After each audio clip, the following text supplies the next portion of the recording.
Hi mga ka-vlogs! Welcome back to my channel, and for today's video ay i-discuss naman natin kung paano nga ba makapag-apply, ano ang proseso at mga requirements sa pagkuha ng postal ID para sa ating mga minor or minor de edad na mga kabataan. Ngunit bago yan, intro, pasok!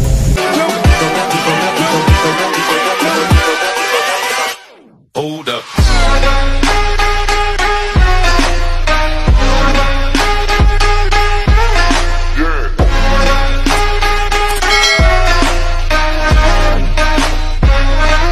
So gaya sa mga adult for postal ID mga ka-vlogs ay meron lamang dalawang requirements ang ating mga minor applicant for postal ID.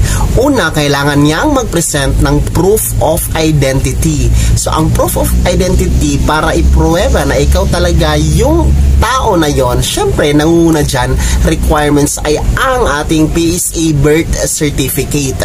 Kung wala kang PSA birth certificate, pwede din naman any valid IDs gaya ng driver's license, SSS UMID ID, Philippine passport, at iba pang government issued ID mga ka-vlogs.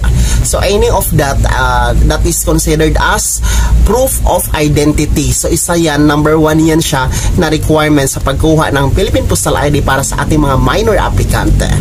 Pangalawang requirements ay kailangan namang mag-present ng proof of address. So ang proof of address requirements, nanguna dyan ay ang barangay certification. Mula sa inyong barangay hall, mag-request kayo mga ka-vlogs to proof na taga dyan talaga kayo.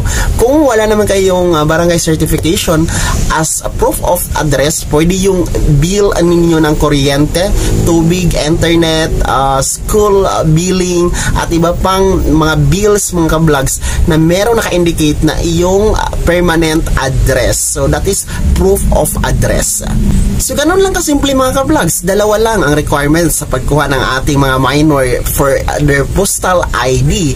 Pero ang pinaka pagkakaiba lang nito para sa ating mga adult applicant, itong mga minor, since minor nga sila, mga minor de edad, that is 17 years old below mga ka-vlogs, ay kinakailangan during application, during pag-apply personal, kasi wala namang online application for postal ID, kailangan face-to-face. So, kailangan kayong magsama or kailangan samahan ng parent. Kung wala namang parent, yung legal guardian or any na nakakatanda doon sa minor mga vlogs, kailangan niyang magsama ng adult para naman sa kanyang application. So, bawal yung nag-iisa lamang siya doon na walang kasama na mga guardian or yung mismong parent nila.